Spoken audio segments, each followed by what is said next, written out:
Yes धम्मो सनातनो। उनके पुरखों को जबकि मौका मिला था तो उन्होंने मनुस्मृति लिखी थी जिसमें इंसान को इंसान से बांट दिया। हमारे पुरखे को मौका मिला तो उन्होंने अपने पुरखों पर किए गए अत्याचार का बदला नहीं लिया, संविधान में सबको बराबर की जगह दे दी। एक वोट एक व्यक्ति, एक वोट की एक कीमत होगी। और फिर भी उन्हें अपनाने में आज भी ये भारत के लोग दिल बड़ा नहीं कर पाए। और दावे से कहता हूं कि आप अकेले में बैठकर अपने किसी भी ऐसे मित्र से जिसके जहन में मनुस्मृति है उससे पूछेगा कि अंबेडकर का मतलब क्या है, वो आपको समझाएगा। बहुत बुरे वक्त में हम जा रहे हैं। एक समय ऐसा आने वाला है कि वो ताकतें जो इसे नागपुर से निकल करके ये बात देश को समझा रही हैं कि बुद्ध विष्णु के अवतार थे, कल एक दिन ऐसा आएगा कि अंबेडकर को भी अवतार बना देंगे। क्योंकि देखो अब अंबेडकर फूले पेरियार को मिटा तो नहीं सकते, इसलिए अप्रोप्रिएट कर लेंगे, मूर्ति लगाएंगे वो, और आपका वोट लेके जाएंगे आपकी जाति के लोगों को आगे करके। आखिरी में कुछ बातें बस कह करके मैं एक बात कह के जा रहा हूं, सच कहना पड़ेगा। डॉक्टर अंबेडकर इसलिए बन पाए क्योंकि उन्होंने अपने वक्त का सच कहने का जोखिम उठाया था। भले ही वो गोलमेज सम्मेलन हो, भले ही यहां की कोई सम्मेलन हो, आमने सामने बैठ करके साफ तौर पे कहते थे कि आप जो लड़ाई लड़ रहे वो हमारे लोगों की मुक्ति के लिए नहीं लड़ रहे। और इसलिए आज हमें अगर अंबेडकर की बात करनी है तो हमें अपने वक्त का सच कहना होगा कि आज का राजा जालिम है, तानाशाह है। एक कहानी शायद आप लोगों ने सुनी होगी। एक राजा बहुत तानाशाह था, वो उसके डर से उसके राज्य में कोई नहीं बोलता था, और उसके जितने दरबारी थे वो चापलूस थे। राजा कुछ भी कहे सब जी हां जी हां। वो जैसे एक किस्सा है ना अकबर बिरबल का, कि बिरबल को बुलाकर अकबर ने कहा कि बैगन बड़ा भला है, तो बिरबल ने कहा हां सरकार, सिर पर ताज धरा है। थोड़ी देर बाद स्विंग हुआ मूड, अकबर बुला के बिरबल से कहते हैं बिरबल बैगन बड़ा बुरा है। बिरबल तुरंत छूटते ही बोला बिल्कुल सरकार, बेगुन नाम पड़ा है। अकबर ने बिरबल से कहा बिरबल तुम्हारा कोई अपना स्टैंड है कि नहीं? मैं कह रहा हूं भला है तो तू कह रहा है भला है, मैं कह रहा हूं बुरा है तो तू उसको भी कह रहा है बुरा है। बिरबल पलट के बोलता है सरकार मैं बैगन की नौकरी थोड़ी ही करता हूं। चापलूसी का यह आलम होता है। और उस कहानी को मैं आज के दौर में जरूर कहना चाहता हूं कि उस राजा के आतंक से चापलूस दरबारी कुछ नहीं बोलते थे और पूरे दरबार में लोग उसकी वाहवाही करते थे। एक बार एक व्यापारी आया, उसने कहा कि सरकार एक ये मैं कारीगर लेके आया हूं, ये एक ऐसा कपड़ा सोने और चांदी के तार से बनाता है कि वो उसे ही दिखता है जो दिल से ईमानदार हो और सच्चा हो। राजा ने कहा ये कपड़ा मैं पहनूंगा, तुम बनवाओ। महीनों की तैयारियां हुई, कपड़ा बनना शुरू हुआ, पूरे राज्य में चर्चा हो गई। राजा के लिए एक ऐसा कपड़ा बनाया जा रहा है जो उसे ही दिखाई देगा जो दिल से ईमानदार और सच्चा होगा। राजा भी उत्सुक था, बीच बीच में जाके कहता था देखो कपड़ा कितना तैयार हुआ। कारीगर बोलता था बहुत मेहनत से बन रहा है, रुकिए थोड़ा और वक्त लगेगा। कुछ दिन बाद कपड़ा तैयार हुआ, राजा वो कपड़ा पहना और पूरे शहर में घूमने निकल गया। सारे लोग जाकर कहते थे कि राजा का कपड़ा कितना अच्छा लग रहा है, राजा का कपड़ा कितना प्यारा है, राजा कितना शानदार कपड़ा पहना हुआ है। लेकिन असल में वो कोई कपड़ा ही नहीं था, वो अदृश्य कपड़ा था। और पूरे राज्य में राजा ऐसे ही घूमते चला गया, क्योंकि राज्य को ही उसने चापलूसों का अड्डा बना रखा था। वो तानाशाह जिसके खिलाफ कोई सच नहीं बोल सकता था, अपने राज्य के दरबार के आखिरी छोर पर पहुंचता है। एक छोटा सा बच्चा उस राजा को देखकर चीख पड़ता है, ये राजा तो नंगा जा रहा है।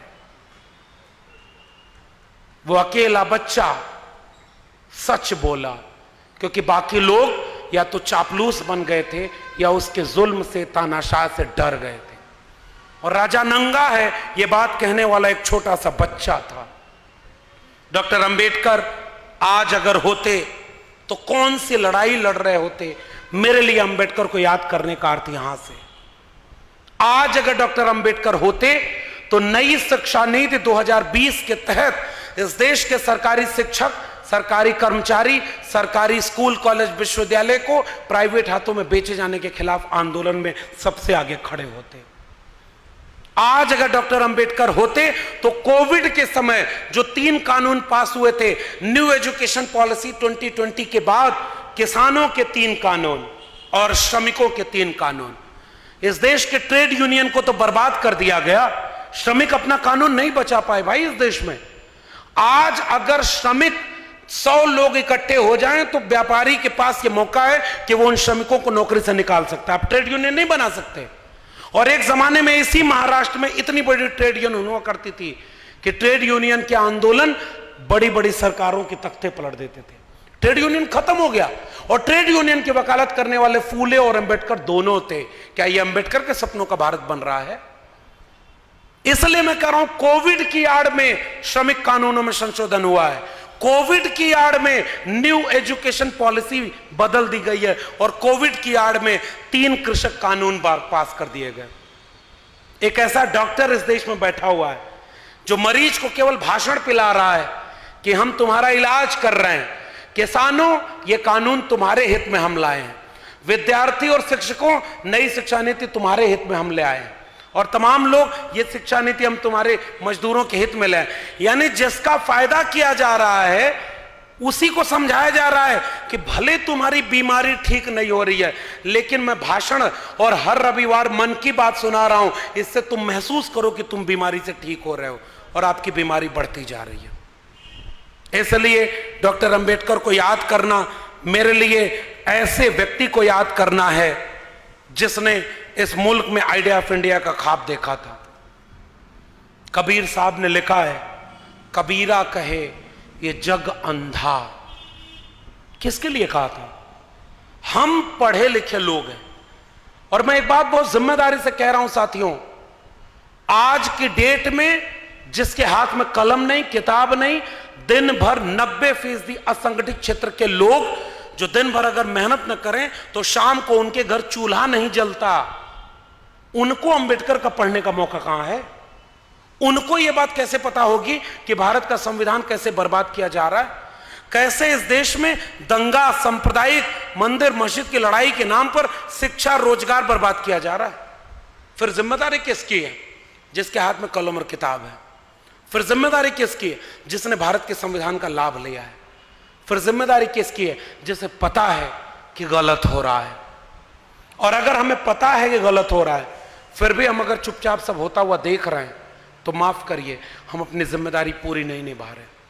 आपने हमें बुलाया, इतने बड़े होटल में ठहराया, इतना पैसा खर्च किया, ऐसे कार्यक्रमों की जरूरत है क्योंकि कुछ साल पहले यहां ऐसे लोग का ऐसे कार्यक्रम में नहीं कर पाते रहे।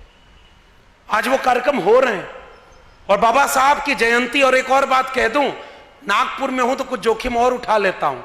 कुछ दिन पहले इसी देश में धार्मिक नाम पर रैलियां निकाली गई थी और उत्तर प्रदेश और बिहार में धर्म की रैली में तलवार और त्रिशूल लहराते हुए दंगा कराया गया, कर्फ्यू लगा और कई लोगों की हत्या हो गई। चंद हजार लोग सड़कों पर थे।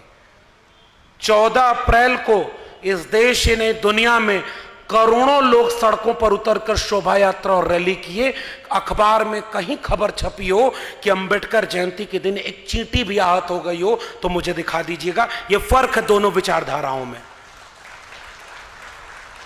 और आज इस देश में धर्म संसद के नाम पर आपके सामने कहा जा रहा है, हिंदुओं तुम खतरे में हो, चाकू तेज करो, तलवार तेज करके अपने घर में रखो। आपके यहां और दक्षिण भारत में कई नेता ऐसे बयान देते हैं, उनके ऊपर कोई मुकदमा नहीं होता। और हम आपसे कहने आए हैं कि चाकू तलवार छोड़ो। हमारे पुरखों के हाथ में कुदाल फावड़ा था, हल की मूठ थी, चमड़ा उतारने वाला हथियार था, खेती किसानी थी। हजारों हजार साल तक उन्होंने वही सब किया। तब जाकर कोई फूले अंबेडकर पेरियार हुआ।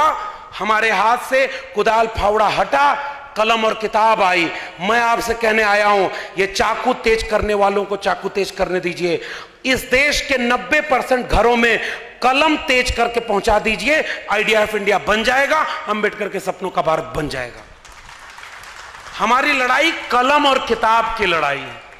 डॉक्टर अंबेडकर, फूले, पेरियार बिरसा मुंडा, जयपाल सिंह मुंडा, अब्दुल कयूम अंसारी, आसिम बिहारी, भगत सिंह, इन सब में से किसी के हाथ में कोई हथियार इस तरह नहीं था। भगत सिंह से पूछा गया कि आपने बम क्यों फोड़ा, उन्होंने कहा बहरों को सुनाने के लिए धमाके की जरूरत होती है। और हमारे लोगों ने कलम और किताब से हमारी आने वाली पीढ़ियों का मुस्तकबिल लिख दिया है। माफी के साथ कह रहा हूं, वो मुस्तकबिल अब बर्बाद किया जा रहा है। मैं पॉलिटिकल बात नहीं करना चाहता था, लेकिन मैं जानता हूं कि पूना पैक्ट कराने वाले डॉक्टर अंबेडकर के सामने जब गांधी अनशन पर बैठ गए, डॉक्टर अंबेडकर रोए थे, हमारे लोगों का अधिकार छिन गया। गांधी ने भरोसा दिलाया, हम रिजर्वेशन दे देंगे, आपके लोग संसद और विधानसभाओं में जाएंगे। डॉक्टर अंबेडकर ने कहा कि यह कोई बहुत महत्वपूर्ण बात हमारे लिए नहीं है। फिर यह बात कब समझ में आई? बहुत सालों बाद, जब डॉक्टर अंबेडकर का एक वारिस इसी महाराष्ट्र में नौकरी कर रहा था, नौकरी छोड़ करके उत्तर भारत में सामाजिक आंदोलन करता है और जीवन में एक ही किताब लिखता है, चमचा युग। तब उन्होंने कहा 1932 के बाद इस देश में केवल चमचे पैदा हुए। कांशीराम, और उन कांशीराम ने एक बहुत महत्वपूर्ण बात कही है। इस सभागार में नौजवानों की संख्या कम है, फिर भी जितने हैं मैं उनको एक वाक्य कह रहा हूं। कांशीराम साहब ने लिखा कि जिन्हें जवानी में चमचागिरी की लत लग जाती है, उनकी सारी उम्र दलाली में गुजर जाती है। और आज जो सरकारें चल रही हैं, उनमें सबसे ज्यादा सांसद, विधायक, मंत्री हमारे बीच के ही तो हैं, और हमारे ही बच्चों का सौदा होते हुए देख रहे हैं, क्योंकि उनकी मिनिस्ट्री की कुर्सी बची रहे, करोड़ों रुपया जो वो कमा रहे हैं वो बचा रहे। कोई ईडी सीबीआई उनके घर न भेज दी जाए। महाराष्ट्र के लोगों, अभी बहुत दिन नहीं बीता, पूरी की पूरी पार्टी तोड़ करके सरकार गिरा दी गई। कहां लोकतंत्र बचा है? जो बोलेगा वो मारा जाएगा। अभी उत्तर प्रदेश में खुलेआम पुलिस की कस्टडी में गोली मारी जा रही है, और वहां पर एक फकीर कबीर साहब ने एक दोहा लिखा है, मन न रंगाए रंगाए जोगी कपड़ा। और जब मैं जोगी कह रहा हूं तो इसका वास्ता किसी भी प्रदेश के मुख्यमंत्री से नहीं है, यह डिस्क्लेमर है। मन न रंगाए रंगाए जोगी कपड़ा, आसन मार मंदिर में बैठे, ब्रह्म छोड़ पूजन लागे पथरा, और दढ़िया बढ़ाए और बरवा मुड़ाए, और दढ़िया बढ़ाए जोगी हो गई ना बकरा, और मन नाम रंगाए रंगाए जोगी कपड़ा। ये कबीर साहब ने किसके लिए कहा था? एक वक्त आएगा जब लोग, हमारे यहाँ का एक गाना चलता है ना, कि वो कह गए सिया से ऐसा कलयुग आएगा, हंस चुगेगा दाना दुन का, कौवा मोती खाएगा। और आज आपके लोग अपनी नौकरी बचाने और तमाम चीजों को लेकर के अपने चीजों का सौदा कर रहे हैं। और इसलिए मैं कह रहा हूं कि हमें इस बात को सच तो बोलना होगा ना भाई, कि आखिर में वो सारी चीजें कौन लोग कर रहे हैं। और उस योगी की बात मैं क्यों कर रहा हूं? उत्तर प्रदेश में शिक्षक भर्ती घोटाले के लिए जो विद्यार्थी आंदोलन कर रहे थे, उनके ऊपर लाठी चलवाई गई, मुकदमा किया गया, और जो शिक्षा मांग रहा है उसको जेल डाला जा रहा है, और जो कांवड़ होने जा रहा है उसके ऊपर हेलीकॉप्टर से फूलों की बारिश की जा रही है। इसी दिन रात के लिए आपने इन्हें मुख्यमंत्री चुना या हमने चुना? और जो लोग अब इस मुल्क का निजाम बन के बैठे, उनकी तो बात ही क्या करना। डिग्री तक उनकी सच्ची नहीं है, उनकी बातों में कितनी सच्चाई होगी मुझे पता नहीं। और इसलिए मैं एक बात कह रहा हूं, ये लोग बहुत मेहनत करते हुए दिखते हैं। उनके भक्त कहते हैं कि अरे भाई, प्रधानमंत्री जी 18 घंटे काम करते हैं, दिन रात मेहनत करते हैं। एक बार जंगल के जानवरों ने मिलकर बंदर को अपना राजा चुन लिया। मैं भाई साहित्य का विद्यार्थी हूं, तो किस्सा कहानी सुना रहा हूं, इसका किसी भी जीवित या मृत व्यक्ति से कोई संबंध नहीं है। बंदरों को राजा चुन लिया। एक शिकारी आया, एक पशु के बच्चे को उठा के लेके भाग गया। वो पशु आकर राजा के सामने कह रहा है कि भाई न्याय करो। कहा क्या हुआ? कहा कि बच्चे को वो उठा ले गया, आपने कहा था आपके राज्य में जुल्म नहीं होगा। बंदर इस डाल से उस डाल कूदना शुरू कर देता है। वो कहती है, वो लोमड़ी कहती है कि भाई मेरे बच्चे को बचाओ, तो बंदर कहता बिल्कुल रुको, अभी मैं मेहनत करता हूं। फिर उस डाल से इस डाल, इस डाल से उस डाल, पूरा कंटिन्यू दौड़ता रहा। थोड़ी देर बाद वो लोमड़ी पूछती है कि अरे आप न्याय कैसे करोगे? कब बंदर बोलता है न्याय की बात छोड़ो, मेरी मेहनत में कोई कमी रह गई हो तो बताओ। ये 18-18 घंटे जागने वाले लोग पीढ़ी दर पीढ़ी आपके बच्चों को सुलाने के लिए उनका हक अधिकार बेच रहे हैं। केवल यही बात मैं कहने आया हूं।